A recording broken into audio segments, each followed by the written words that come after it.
আল্লাহ তাআলা সাইয়েদনা ইব্রাহিম আলাইহিস সালামকে বললেন যে, ইব্রাহিম, এবার আরো বড় একটি কাজে তোমাকে অ্যাসাইন করব, বড় একটি মিশনে পাঠাবো।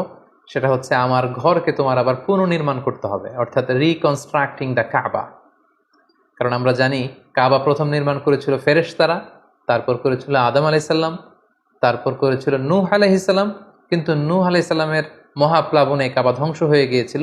সেটাকে আবার পুনর্নির্মাণের জন্য আল্লাহ তাআলা সাইয়েদনা ইব্রাহিম আলাইহিস সালামকে বললেন, আবার মাইগ্রেট করো ফ্রম প্যালেস্টাইন টু মক্কা। আমরা যদি সাইয়েদনা ইব্রাহিম আলাইহিস সালামের জীবনী দেখি, কতবার যে তিনি মক্কা থেকে ফিলিস্তিনে এসেছেন, আবার ফিলিস্তিন থেকে 1200 কিলোমিটার পথ পাড়ি দিয়ে তিনি মক্কায় গিয়েছেন, তার কোনো ইয়ত্তা নেই। তিনি কাবা নির্মাণের জন্য গেলেন এবং সন্তান ইসমাইলকে নিয়ে কাবা নির্মাণ করলেন। আল্লাহ তাআলা বললেন, ওয়াইদ বাওয়া'না লিইব্রাহিমা মাকানাল বাইত। আমি ইব্রাহিমকে, I pointed out for Ibrahim the site of the house.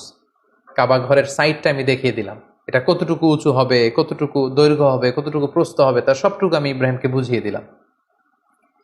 সাইয়েদনা Ibrahim আলাইহিস সালাম সাইয়েদনা ইসমাইল আলাইহিস সালামকে নিয়ে কাবা নির্মাণ শুরু করলেন। ছোট্ট ছেলে ইসমাইল পাথর কেটে এনে বাবার কাছে দেয়। বাবা ইব্রাহিম আলাইহিস সালাম রাজমিস্ত্রির ভূমিকায় অবতীর্ণ হলেন। তিনি নিজ হাতে আল্লাহ তাআলার ঘর কাবা তিনি নির্মাণ করতে শুরু করলেন। বাপ ছেলে দুজনই পড়তে আরম্ভ করলেন, রব্বানা তাকাব্বাল মিন্না ইন্নাকা আনতাস সামিউল আলিম। হে আল্লাহ, আপনি আমাদের পক্ষ থেকে এই ইফোর্ট, এই ডেডিকেশনকে, এই কাজকে আপনি কবুল করে নেবেন। এবং আল্লাহ তাআলা বললেন যে, ওয়াইদ জাআলনাল বাইতা মাসাবাতান লিন-নাসি ওয়া আমনা। আমি এই কাবা ঘরকে, ইব্রাহিম ইসমাইলের পদধূলি ধন্য এই কাবা ঘরকে গোটা বিশ্বের মানুষের মিলন কেন্দ্র বানালাম। যেটা আমরা হজ উমরার সময় দেখি, more than 2 million Muslims they gather together in Kaaba. কাবার চারিপাশে প্রায় 20 লক্ষেরও বেশি মানুষ একসাথে হজের সময় তারা সালাত আদায় করে। গোটা বিশ্ব থেকে প্রতিদিন উমরার জন্য মানুষ কিন্তু সেখানে যাচ্ছে। অর্থাৎ মানুষের একটা মিলন কেন্দ্র আল্লাহ তাআলা সেই এলাকাটিকে বানিয়েছিলেন, কিন্তু যেটা একটা সময় ছিল অনুর্বর, জনমানব শূন্য একটি এলাকা। এবং আল্লাহ তাআলা আমাদেরকে আদেশ করলেন, ওয়াত্তাখিযু মিন মাকামি ইব্রাহিমা মুসাল্লা। তোমরা ইব্রাহিমের দাঁড়ানোর জায়গাকে সালাতের জায়গা বানাও। অর্থাৎ যেই পাথরের উপর দাঁড়িয়ে সাইয়েদনা ইব্রাহিম আলাইহিস সালাম কাবাকে রিকনস্ট্রাক্ট করেছেন, আজ পর্যন্ত এই 2500-3000 হাজার বছর পরেও সেই পাথরটি আজও সংরক্ষিত আছে। আপনারা হজ উমরা যারা করেছেন তারা দেখেছেন সেই পাথরটির চারদিকে সেটা সংরক্ষিত আছে। সাইয়েদনা ইব্রাহিম আলাইহিস সালামের ফুটপ্রিন্ট সেখানে আছে, পায়ের ছাপ আছে। এবং সেটাকে সামনে রেখে টু দ্য ডাইরেকশন অফ কাবা সালাত পড়াকে আল্লাহ তাআলা আমাদের জন্য অবধারিত করেছেন, তিনি আমাদেরকে আদেশ করেছেন। এবং সাইয়েদনা ইব্রাহিম এবং ইসমাইলকে বলেছেন, তোমরা কাবা ঘরকে পরিচ্ছন্ন করো, ঝাড়ু দাও। সাইয়েদনা ইব্রাহিম আলাইহিস সালাম সফলতার সাথে কাবা পুনর্নির্মাণের এই মিশনটাও সম্পন্ন করলেন। সম্পন্ন করে তিনি কায়মনোবাক্যে আল্লাহ তাআলার কাছে একটা দোয়া করেছিলেন, ঐতিহাসিক দোয়া।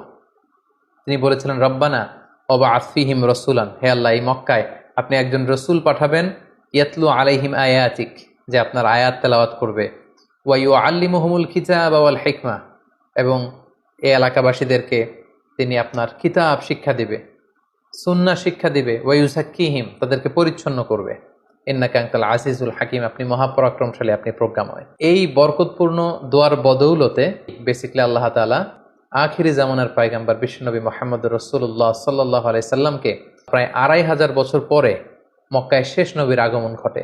এবং আল্লাহ রাসূল সাল্লাল্লাহু আলাইহি ওয়াসাল্লাম তিনি বলতেন, আনা দাওয়াতু আবি ইব্রাহিম, আমি হচ্ছে আমার বাবা ইব্রাহিমের দোয়ার ফসল। ওনার দোয়ার বদৌলতেই আল্লাহ তাআলা আমাকে এই পৃথিবীতে শেষ নবী করে পাঠিয়েছেন।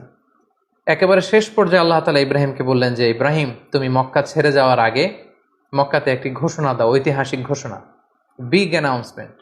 সেটা কিসের ঘোষণা? সেটা হচ্ছে হজের ঘোষণা। কিভাবে হজ শুরু হলো, তুমি হজের ঘোষণা দাও। সাইয়েদনা ইব্রাহিম আলাইহিস সালাম বললেন, আল্লাহ, এখানে কোনো মানুষ নেই, কোনো জনপদ নেই, কেউ নেই, আমি কার কাছে হজের ঘোষণা দেব? আল্লাহ তাআলা বললেন, তুমি শুধু ঘোষণাটা দাও, গোটা বিশ্বের মানুষের কানে এই ঘোষণা পৌঁছে দেওয়ার দায়িত্ব আমি আল্লাহ নিজে নিয়ে নিলাম। সুবহানাল্লাহি ওয়া বিহামদিহি। আল্লাহ তাআলা বলছেন, ওয়াআযযিন ফিন-নাসি বিল হজ্জ ইয়াতুকা রিজালা ওয়া আলা কুল্লি দামিরি ইয়াতিনা মিন কুল্লি ফাজ্জিন আমিক। ইব্রাহিম, তুমি ঘোষণা দাও, তোমার এই ঘোষণার বদৌলতে দেখবে আগামী বছর থেকে গোটা বিশ্ব থেকে মানুষ আসতে শুরু করবে। এবং সাইয়েদনা ইব্রাহিম আলাইহিস সালাম সাফা পাহাড়ের উপরে উঠলেন, কোনো বর্ণনায় জাবালে আবু কুবাইসের উপরে উঠলেন, উঠে ঘোষণা দিলেন, আইয়ুহান নাস ইন্না রাব্বাকুম ক্বাদ ইত্তাখাযা বাইতান ফাহাজ্জু। হে গোটা বিশ্বের মানুষ, আল্লাহ তাআলা একটি পবিত্র ঘর নির্মাণ করেছেন আমার মাধ্যমে, তোমরা এই ঘরে হজ পালনের জন্য আসো। তাফসীরে এসেছে যে এই ঘোষণাটা আল্লাহ তাআলা গোটা বিশ্বের সবার কানে তখন পৌঁছে দিয়েছেন। এমনকি আমরা যখন তখন ছিলাম না এই পৃথিবীতে, আমরা রুহের জগতে ছিলাম, আমাদের কাছে আল্লাহ তাআলা এই আহ্বানটি পৌঁছিয়েছিলেন। এবং রুহের জগতে আমাদের মধ্যে থেকে যারা লাব্বাইক লাব্বাইক বলে এটার আনসার আমরা করার সুযোগ পেয়েছি, তাদেরকে আল্লাহ তাআলা এই পৃথিবীতে কাবা জিয়ারতের এবং হজ পালনের সুযোগ দান করে থাকবেন।